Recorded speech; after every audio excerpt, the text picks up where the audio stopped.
My name is Eleanor Hayes, 60, 3 years old, widow, mother of one son. For nearly 4 decades, I poured every ounce of myself into the red, brick house at the edge of Dayton, Ohio. That house wasn't just walls and windows. It was my marriage, my motherhood, my sacrifice layered brick by brick, until it became something I thought would last forever. But forever ended on a gray Thursday, the week before Thanksgiving, when my only son looked at me across the kitchen and told me there was no room for me anymore. "Mom, it's not personal," he said like he was offering mercy. Jacob Hayes, 35 years old, tugged nervously at the cuff of his sleeve. The same boyish tick he had when he lied about eating cookies before dinner. "Melissa's parents, they're getting older now, and their health is complicated. They'll be moving in with us for a while. We just don't have the space for everyone." There it was, my eviction notice, disguised as necessity. Moments later, Melissa stepped in, her blonde hair pinned back neatly, a dish towel in her hands like she was playing house. "Your pies smell amazing, Eleanor," she said, smiling politely. "Not Mom, not Grandma, just Eleanor, as if I were some church acquaintance who brought dessert to the potluck. We're so grateful for everything you've done, truly. But my parents, they're not as adaptable as you. They really need care. Adaptable. A polite way to say, you can fend for yourself. They can't. So you go." I could have collapsed into the antique chair I had sanded myself one summer. I could have screamed, begged, reminded them of every sacrifice, every debt paid, every late night drive to the ER. But I didn't. Instead, I smiled faintly and asked, "How soon?" Jacob's voice softened as though he were delivering a weather report. "By Sunday evening. That way we can have the guest rooms ready before Thanksgiving. 3 days. After 38 years. I walked upstairs slowly, past the photographs lining the hallway. Jacob's graduation, his wedding, Melissa cradling their baby boy, the family portrait from last Christmas that I had paid for. Their smiles, once warm, now looked frozen and hollow, proof of how easily I could be erased. In my bedroom, I sat on the edge of the oak bed frame my husband, Daniel, and I built with our hands when we were newly married. He sanded the wood, I stained it. Back then, permanence was a promise. Now permanence was a lie. Except Jacob didn't know one truth: the deed was still in my name. That night, I pulled out a notebook and wrote 3 things: call my lawyer, pack only what matters, lock the downstairs wine cabinet. I folded the paper and slipped it inside the old recipe tin where I kept secrets. Then I opened the dusty suitcase in my closet. For the first time in years, I began to pack, not for vacation, but for survival. Every object I touched seemed to hum with memory. The quilt my mother sewed, the pie dish I used every Thanksgiving, the books I read to Jacob when he was small. My hands trembled, but not with grief, with clarity. Because they thought they had outgrown me. They thought I was too old, too adaptable, too easy to push aside. But they had forgotten this house was mine. I brewed coffee at dawn the next morning, 1 scoop less, just for me. Jacob passed by with laundry. "Morning," he said flatly, eyes averted. "Morning," I replied, just as cold. Later, Melissa carried the baby into the kitchen. She set him in the high chair, peeled back a yogurt lid, and said, as casually as if she were rearranging furniture, "We'll move the high chair into your room after you leave. It'll give us more space in the dining room. More space. Always more space. My space for their comfort, my silence for their convenience." "Sounds good," I said, because what else was there to say? They weren't asking me. They were informing me. That afternoon, I drove across town to a small apartment complex shaded by sycamores. 2 years ago, when I first saw Jacob and Melissa making long-term plans in my house, something inside me had whispered, "Prepare." So I quietly bought a small unit here, tucked away, paid in full. The moment I unlocked the door, the air felt different, still, mine.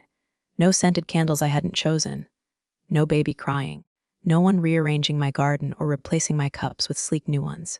Just silence. The clean kind, not the suffocating kind. For the first time in years, I breathed easily. That evening, I drove to the cemetery. Daniel's grave sat beneath an old oak tree. You'd be disappointed in him, I whispered to the stone. I think I am too, but I never wanted to see it. The wind rustled dry leaves across the ground, a sound both mournful and resolute. I gave him everything, I said, and now he's giving me nothing. Less than nothing. I stayed until the cold seeped into my bones, then left with a strange clarity. Back home, I began boxing my things. Not everything, just what mattered. My books, my quilt, my photographs, the pie dish. Jacob walked in halfway through.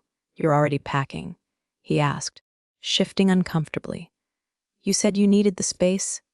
I answered. You didn't have to rush. We could have helped. You said Sunday. I'll be gone by then. He looked at me for a long moment, searching for something. Absolution, maybe. But I gave him nothing. He left. I kept packing. I didn't eat with them. I didn't say goodnight. That night, I remembered being 19, when my father told me to leave his house. If you think you're grown, then go live like it. He shut the door, and I had nowhere to go. I swore I would never do that to my child. I overcompensated. I gave Jacob everything. And now, decades later, he used different words but the same blade. We just don't have space for you anymore. The difference was this time, I wasn't helpless. This time, I had options. This time, I had power. By Sunday, I would be gone. But not quietly, because the name on the deed was mine, and I had one last move left. They thought they were erasing me. But soon, they would learn what it feels like to be erased. The house was already beginning to feel like a museum. Boxes lined the hallway, not theirs but mine, carefully labeled, neatly stacked. I packed only what mattered. The quilt my mother stitched, the photo albums, my recipe box, the pie dish I had used every Thanksgiving since Jacob was born.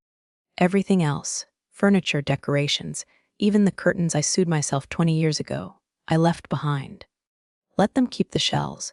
I was taking the core. By Saturday morning, Melissa hovered near the doorway as I taped the last box.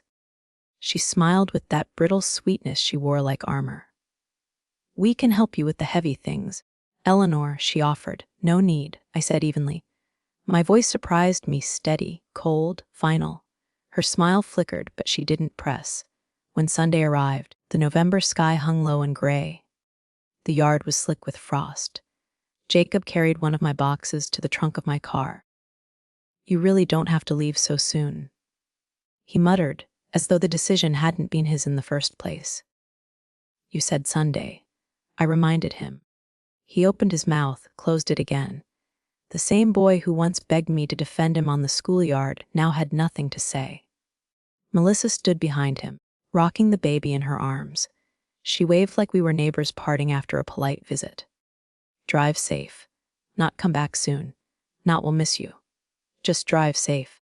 I slid behind the wheel, my suitcase buckled beside me, and pulled out of the driveway. In the rearview mirror, the red brick house loomed large, solid, familiar. I had built it with Daniel's hands and my own, brick by brick, memory by memory. But as I turned the corner, I felt no urge to look back. The apartment welcomed me like an old friend. It wasn't grand. Just 2 bedrooms, a modest kitchen, a view of sycamores whose branches reached like crooked arms toward the street. But it was mine. Mine alone. No scented candles I hadn't chosen. No voices dismissing me. No rooms repurposed without my consent. I unpacked slowly, deliberately. Each object I set down felt like planting a flag. The quilt on the bed, the pie dish in the cupboard, the recipe box on the counter. My life claimed in small gestures. When night fell, the silence was different.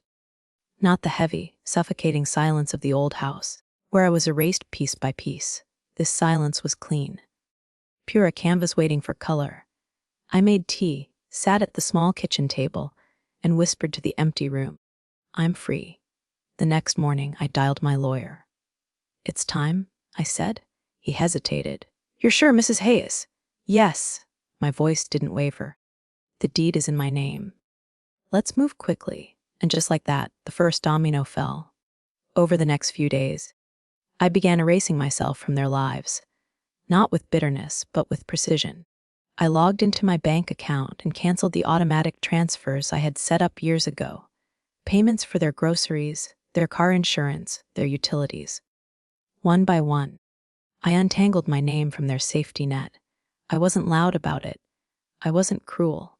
I was simply gone. I stood at the mailbox, a stack of envelopes in my hand, and felt a strange satisfaction. Bills, notices, payments. All the things I used to intercept and smooth over would now land squarely in their laps. For the first time in his adult life, Jacob would see the weight of responsibility without my hands holding it up. On Thursday, I returned to the red brick house for the last time. Not to stay, just to collect the final box I had left in my room. Melissa was in the kitchen, stirring something on the stove. She looked up, startled. "Oh, you're here. I forgot something," I said, moving past her without pause. Upstairs, I walked through the bedroom. The bed was stripped bare, my curtains already replaced. The scent of vanilla candles lingered in the air, faint and foreign. For a moment, grief clawed at my chest, but then I saw the box, my last box, sitting exactly where I left it. Inside were letters from Daniel, written decades ago, his handwriting bold and slanted. I pressed them to my chest, closed the box, and carried it out. When I reached the door, Melissa called after me, "Eleanor, are you sure you'll be all right on your own?" I paused, turned slowly, smiled faintly. "I've always been all right on my own." "That's the problem, isn't it?" Her face reddened, but she said nothing. That night, back in my apartment, I sat by the window. Rain tapped steadily against the glass, blurring the world outside into streaks of gray. I thought of Jacob, of Melissa, of the baby. I thought of how easily they had dismissed me, how confidently they assumed I would disappear quietly. But they didn't know me. They didn't know that every sacrifice I had made taught me more about survival than they could ever imagine. They didn't know that while they were busy erasing me, I was already preparing the pen to erase them. They believed they had won, secured their future, secured the house, secured their comfort. But by the time Thanksgiving came, they would learn the truth, because the house wasn't theirs, it was mine. And soon, it wouldn't be theirs at all. The first time the real estate agent stepped into my apartment, she looked around the modest living room, smiled politely, and said, "So you're ready to list the property?" I slid the manila folder across the table. The deed, the insurance papers, everything signed neatly in my name. My name, Eleanor Hayes. "Yes," I said. "The house goes on the market immediately." Her eyes flicked up. "Do your son and daughter-in-law know?" A small smile touched my lips. "Not yet, but they will." The paperwork moved faster than I imagined. By Wednesday, the house had an official listing number. By Friday, the first buyers were scheduled to view it. Meanwhile, Jacob and Melissa still played house as if nothing had changed. They hosted friends in the dining room I had decorated years ago. They let their baby crawl across the living room rug I had chosen. They laughed and poured wine, pretending the world was safe. And I, in my quiet apartment, signed documents that would uproot their entire existence. I remembered sitting at the kitchen table with Daniel years ago, bills spread across the wood. "We're building more than a house," he'd told me. "We're building a legacy." A legacy. I thought of those words now as I signed the listing agreement. Daniel had wanted permanence, something solid to pass on. But Jacob had already broken that chain with his carelessness. The legacy I would leave was not of sacrifice, but of boundaries. And maybe that was the better gift. The following Monday, my phone rang. It was the realtor. "Mrs. Hayes, the buyers love the property. We'll have an offer this week." My heart thudded. It was happening. The house I had poured my life into, the house they assumed belonged to them, was already slipping through their fingers. On Wednesday evening, I drove past the old street. The driveway was crowded with cars. Through the window, I saw Jacob's silhouette, laughing, holding his son high in the air. Melissa flitted around the kitchen, serving appetizers, her parents seated comfortably in my chairs. It should have hurt, but all I felt was distance, like I was watching strangers on a stage. performing a play in a set that no longer belonged to me, because soon it wouldn't. By Thursday, the first offer came through. The realtor called again, her voice bright. "It's a strong number, Mrs. Hayes. Do you want to accept?" I looked out the window of my apartment, at the sycamore branches twisting against the gray sky. "Yes," I said. The pen in my hand felt heavier than any weapon. The following Sunday, I sat quietly at my table, sipping tea, when my phone buzzed. It was Jacob. "Mom, did you talk to a realtor?" His voice was strained, cautious. I didn't answer immediately. I let the silence stretch until he filled it. "Melissa said someone called about a showing. Is this some kind of mistake?" "A mistake." The word almost made me laugh. "No mistake," I said finally. My tone was calm, but inside something sharp and electric surged through me. The deed is mine, the house is mine, and it's being sold. Silence. Long, heavy, suffocating silence. Then Jacob whispered, "Mom, you can't do that." I closed my eyes, leaned back in my chair, and let the weight of years roll off me like water. I already did. By the time the line went dead, I knew the unraveling had begun. Jacob and Melissa thought they had erased me, but soon they would realize it was themselves who had been erased. The first message came on a Monday morning. "Mom, call me back. We need to talk." I don't understand what's happening. I let the voicemail play, then pressed delete. An hour later, another ping, this time from Melissa. "Eleanor, this isn't fair. We had plans. My parents just moved in. You can't just sell the house without telling us." Without telling them. I almost laughed at the irony. They hadn't told me when they decided to erase me, to push me out as if I were a guest in my own home. But now, suddenly, I owed them explanations. I poured myself another cup of tea and let her words vanish into the silence. By Wednesday, their messages piled higher. Jacob called late at night, his voice cracking just slightly. "Mom, you didn't mean this, right? We can figure something out. Just talk to me." He still didn't say he was sorry. He still didn't acknowledge the truth. His words were not a plea for forgiveness, only for convenience. I didn't answer. Melissa grew sharper. Her texts came in long paragraphs, each one more accusatory than the last. "You've shattered this family. Do you even care what this does to Jacob? To the baby? To us? You've ruined everything we built together. Together." The word tasted bitter. What had we built together? I built the house. I raised the child. I stitched the legacy. She only walked in and claimed the space, then declared it hers. No, there was no together. There never had been. By Friday, Jacob's tone shifted from disbelief to desperation. "Mom, please. Melissa's parents don't have anywhere else to go. We can't lose this house. Just give us time.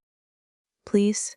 I sat at my kitchen table, the rain tapping softly against the glass, and thought about all the times I had given him time. Time to pay back debts. Time to grow up. Time to take responsibility. Time, I realized, was the very thing he had stolen from me. Decades of it. And now, finally, it was his turn to run out. That evening, I walked to my closet, pulled out the folder of legal documents, and flipped through the papers. The signatures gleamed in black ink. My name, not his. My future, not theirs. It struck me how fragile control really was. One piece of paper could shift the ground beneath an entire family. I thought of the maple tree in the old yard. Jacob used to climb it and cry out when he got stuck, "Mom, help me down." And always I came running, always. But now I let him dangle. The unraveling wasn't loud at first. It was quiet, like a seam splitting thread by thread. Jacob pacing, leaving messages. Melissa's voice sharp with panic, her parents glaring at them across the dinner table, realizing their comfort was about to vanish. And me, sitting in my small apartment, the quilt across my lap, sipping tea in silence. By Sunday, I knew the storm would break. They had spent months erasing me. Now, it was their turn to discover what it felt like to be invisible. Because the house, the life they thought was theirs, was already slipping through their hands. And I wasn't going to stop it. The letter went out on a Tuesday morning. A thin envelope, stamped and certified, carried by a stranger's hand to the red, brick house that had once been mine. Inside the official notice, the property was sold. They had 30 days to vacate. That afternoon, my phone erupted. "Mom." Jacob's voice came through, frantic. "Tell me this isn't real. We got a notice. They're saying we have to leave. This is a mistake, right? Just, just tell me it's a mistake." I let the words echo in my quiet apartment before hanging up. A second later, Melissa called. Her voice was sharp, trembling at the edges. "How could you do this? We trusted you." My parents just settled in. "Do you even realize what you've done to us?" Her rang hollow. I remembered how she looked me in the eye and called me Eleanor, not Mom, not Grandma. I remembered her smile when she said they'd help me pack. I didn't answer. By Thursday, the messages turned venomous. "You've ruined this family. You've abandoned your grandson. You'll regret this when you're all alone." I brewed another cup of tea, flipped open a book, and let their rage roll past me like a storm outside my window. I had weathered worse storms. I had survived silence deeper than this. What they didn't understand was that this wasn't abandonment. This was liberation. On Friday evening, a neighbor from the old street called me. "I saw the for sale sign out front. Your son looked lost." Lost. The word sat strangely in my chest. I should have felt pity, maybe even guilt. But all I felt was clarity. Jacob was finally experiencing what it meant to stand without scaffolding. He had mistaken me for the foundation of his life. But I wasn't. I was just the builder. And builders don't stay forever. Melissa's texts grew shorter, more furious. "You've left us with nothing. You'll never see your grandson again. You are dead to us." Each message was like a match she struck in desperation, trying to set fire to guilt in me. But the fire never caught. I had been burned enough times already. I was flame-proof now. The following Sunday, I walked to the small community hall near my apartment. A potluck was underway. I brought a pie, just for myself, but I shared it anyway. People smiled, thanked me, asked me questions that had nothing to do with what I could give them, only who I was. I sat among strangers, laughing softly at their stories, and realized something profound. This, not obligation, not sacrifice, not invisibility, this was family. That night, when I returned home, my mailbox held a letter from the bank. Inside, a late payment notice. A loan I had supposedly co-signed in Jacob's name. My hands trembled, but not with fear. With resolve. They thought losing the house was the end. They had no idea. Because soon, I would start cutting away the last ties that bound me to their mistakes. And this time, it wouldn't just be a house they lost. It would be my name. The letter from the bank sat on my kitchen table all night. I didn't need to open it again. I had already memorized every line. Past due. Co-signer Eleanor Hayes. Jacob had signed my name, not for the first time. The betrayal didn't surprise me. What surprised me was how calm I felt. No tears, no panic. Just a deep, bone-heavy resolve. This ends now. The next morning I called my lawyer. "Mrs. Hayes," he said, his voice cautious. "Are you prepared to sever all financial ties? Once we start, there's no turning back." "Yes," I said. My tone was steel. "Erase me from his debts, every last one." For years, I had been the invisible cushion beneath Jacob's reckless choices. The overdrafts I quietly covered. The credit cards I paid off. The car loan I co-signed. The mortgage payments I supplemented when he came up short. Each time I told myself it was the last. Each time I believed I was saving him. But saving him had only taught him that I would always be there. And now, I was finished teaching that lesson. The paperwork was thick, pages of forms and statements and notarized letters. I sat at my small kitchen table under the weak Ohio sunlight, signing my name over and over again, this time not to enable Jacob, but to untangle myself from him. Every stroke of the pen felt like cutting a rope that had dragged me down for years. By the end of the week, the lawyer confirmed it. "Your liability is cleared. Legally, you are no longer responsible for his loans." Relief washed through me, not joy, not triumph, just freedom. Meanwhile, the messages from Jacob and Melissa grew frantic. "Mom, The bank's calling me. What did you do? Eleanor, this is going to ruin us. How could you? Please, think of the baby. The baby. Always the baby. As if dangling innocence could undo the weight of their choices. I thought of all the nights I stayed up rocking that child so Melissa could rest. I thought of the doctor's visits I drove her to, the meals I cooked, the endless quiet ways I filled in the gaps. And still, she looked at me across my own kitchen and called me Eleanor, not Mom. No, the baby was not my responsibility anymore. On Friday evening, I walked past the community board in the lobby of my apartment building. Someone had pinned a thank you card with bright handwriting. To the neighbors who helped carry my groceries when my knee was bad, thank you. Simple, human, grateful. I touched the card lightly, feeling a lump rise in my throat. It had been years since anyone thanked me without expectation attached. Jacob and Melissa had never thanked me. Not really. To them, my sacrifices were invisible, automatic, owed. But strangers saw me. And sometimes that was enough. That weekend, I received another letter from the bank, this one addressed directly to Jacob. By mistake, it had been forwarded to my new address. I opened it, hesitated, then laughed softly at the irony. Account delinquent. Immediate payment required. For the first time, the weight was on his shoulders, not mine. I poured myself a glass of wine, lifted it in the quiet of my apartment, and whispered, to freedom, to finally choosing myself. The liquid caught the light, dark and rich, like the years I had poured into everyone else. Except now, the glass was mine alone. Jacob thought losing the house was the worst blow. But he hadn't seen what was coming, because soon he would learn what it meant to face silence. The kind of silence that doesn't forgive, doesn't explain, and doesn't return his calls. The phone rang so often that week. I stopped flinching at the sound. First, Mom, please. Just talk to me. We can fix this. Then Melissa. Eleanor, you're making a mistake. You don't understand how hard this is for us. I didn't pick up. By Tuesday, the messages multiplied. My voicemail filled with their voices. Angry, pleading, confused. Sometimes all three in the same breath.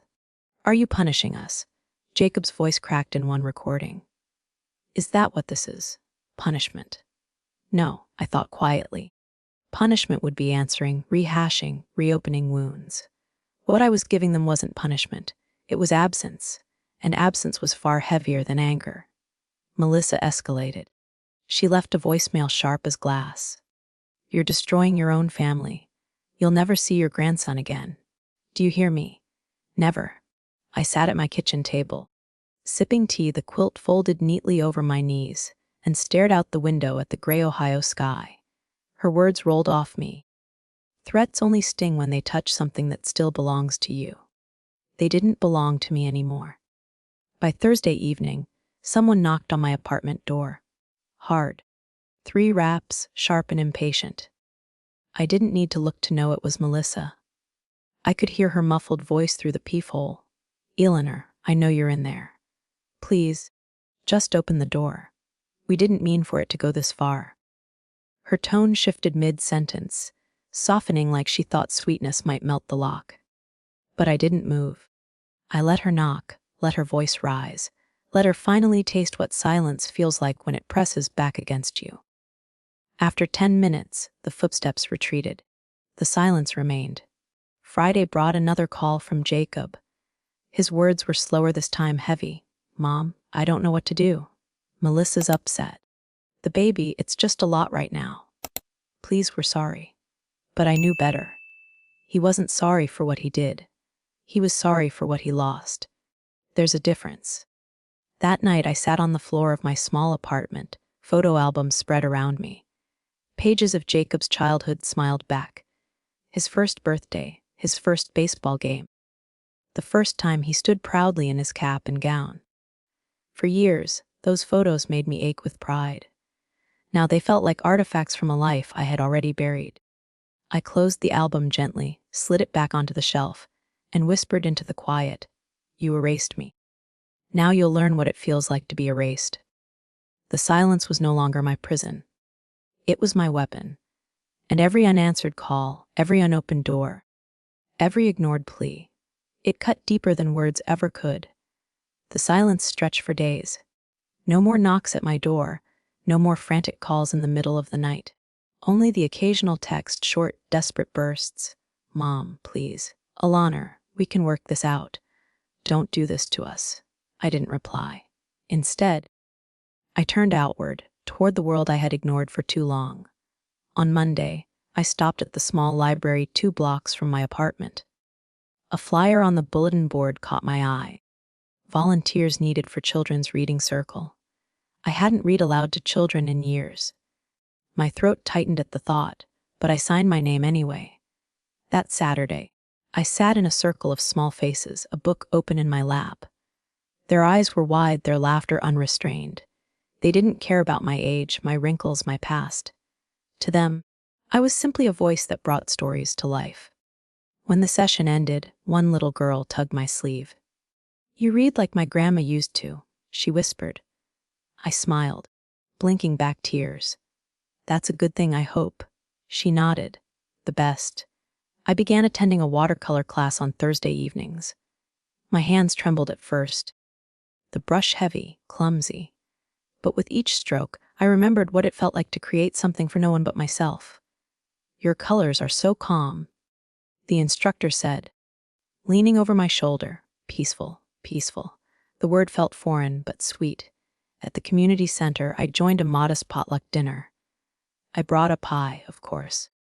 Not the grand spread I once laid out for Jacob's family, just a single dish, warm and simple. A retired teacher complimented the crust. A woman newly divorced asked for the recipe. We sat together, laughed, shared stories.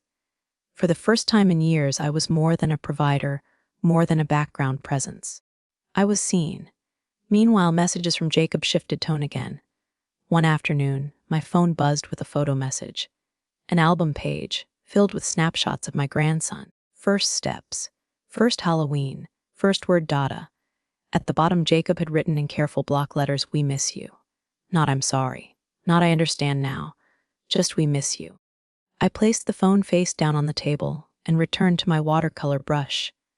Missing me was not the same as valuing me. That night, as I washed my brushes under warm water, I caught my reflection in the window. For the first time in a long time, I didn't see someone erased, someone discarded. I saw a woman rebuilding, piece by piece, stroke by stroke. Not for them, for me.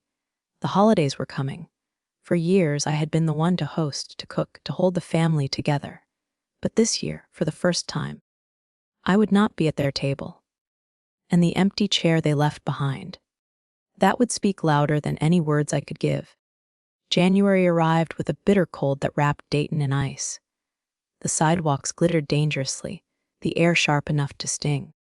I bundled myself in a shawl and walked to the library for my volunteer shift. Children clustered on the carpet, waiting for stories. Their cheeks were pink from the cold, their eyes wide with expectation. As I read aloud, one little boy leaned against my leg, his head heavy against my knee. His trust was so simple, so uncalculated. When the session ended, the librarian touched my arm. "You have such a calming presence," she said. "The kids adore you. We're lucky to have you here." Her words lingered in me longer than I expected. "We're lucky to have you." When was the last time anyone in my family had said that? That evening, back at my apartment, I found an envelope in the mail. No return address, just my name handwritten across the front. Inside, a "Thank you" card from a former neighbor. "You always checked on me when my husband was sick. I haven't forgotten that kindness. I hope you're doing well, wherever you are." I traced the handwriting with my finger, my throat tight. Recognition, from someone who owed me nothing. Meanwhile, Jacob and Melissa still hadn't offered a single word of real apology. 2 days later, my phone buzzed with a new text from Jacob. "Mom, I know we made mistakes. I thought you'd always be there. I don't know how to fix this." I read the words slowly, carefully. They weren't an apology. They were regret wrapped in self-pity. He wasn't sorry for what he did. He was sorry for what he lost.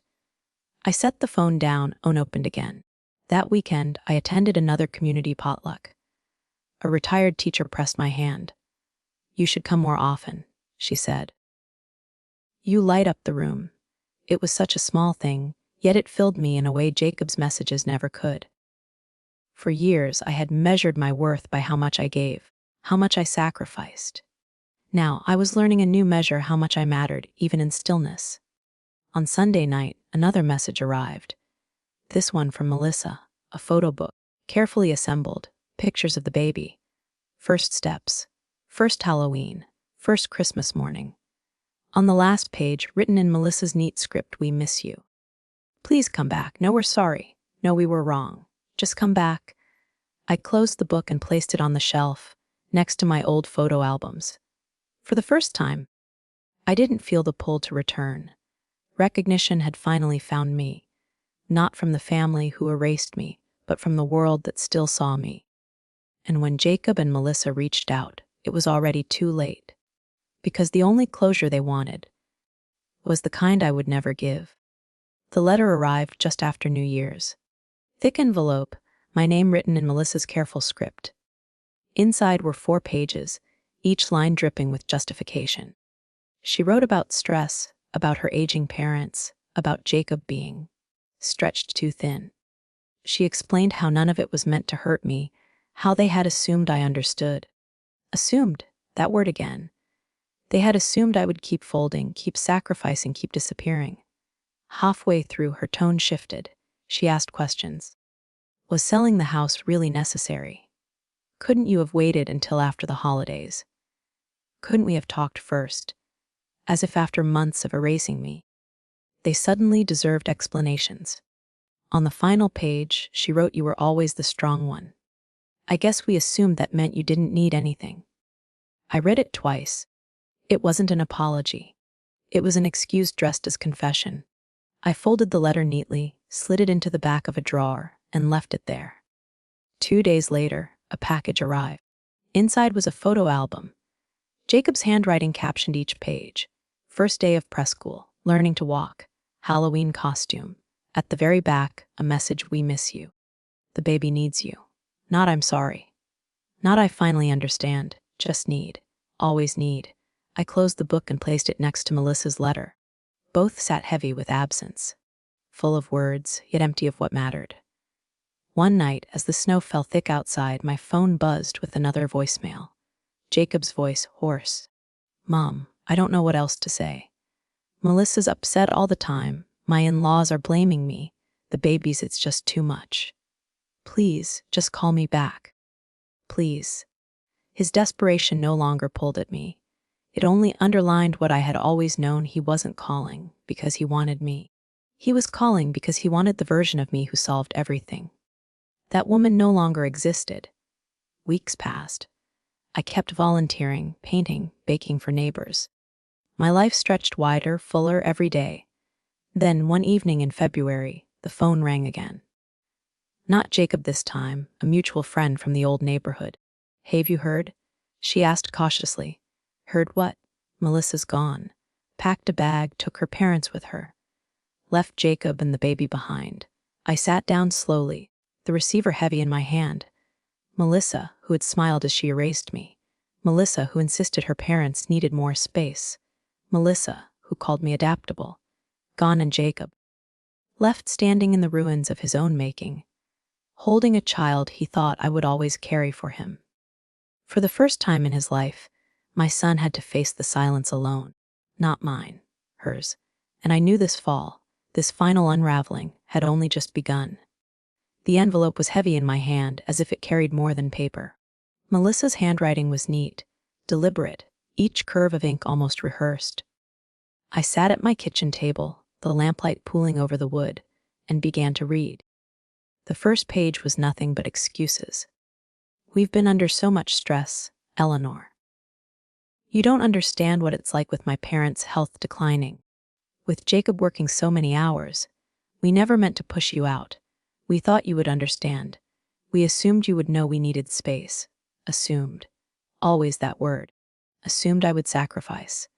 Assumed I would never resist. Assumed I would disappear quietly. On the second page, her words grew sharper, edged with accusation. Selling the house without telling us. It wasn't fair. Couldn't you have waited until after the holidays? Couldn't we have talked first? Talk. Funny. How they wanted conversation now, after months of giving me orders disguised as kindness. By the third page, her tone softened again, feigning vulnerability. You were always the strong one, Eleanor. I guess we assumed that meant you didn't need anything.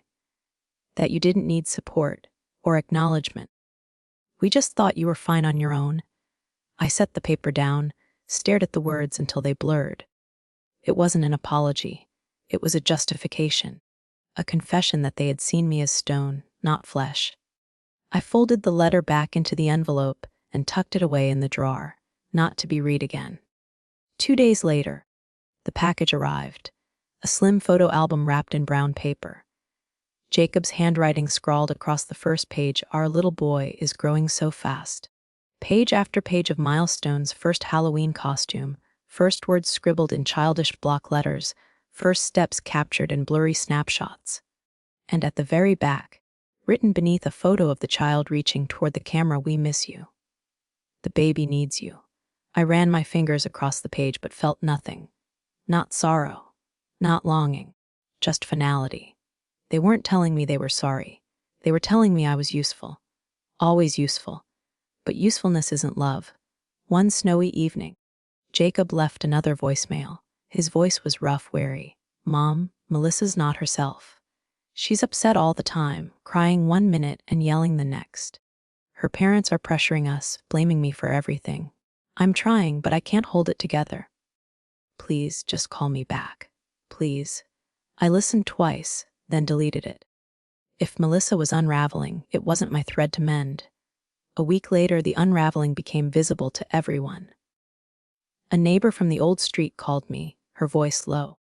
I saw Melissa loading bags into her car. Her parents were with her. She didn't look back once, just drove off. Jacob was standing in the driveway, holding the baby, shouting her name. She didn't stop. I closed my eyes, pictured it as if I were there, Melissa's lips pressed thin with determination. Her parents flanking her like silent guards, the car door slamming shut. Jacob, stunned, clutching his son as if the child could anchor him. The red brick house looming behind them, already sold, already slipping from their grasp. Melissa had erased me without blinking. And now, faced with the wreckage, she erased Jacob too. That night, I sat in my quiet apartment, the snow tapping gently at the window. I thought about the word always.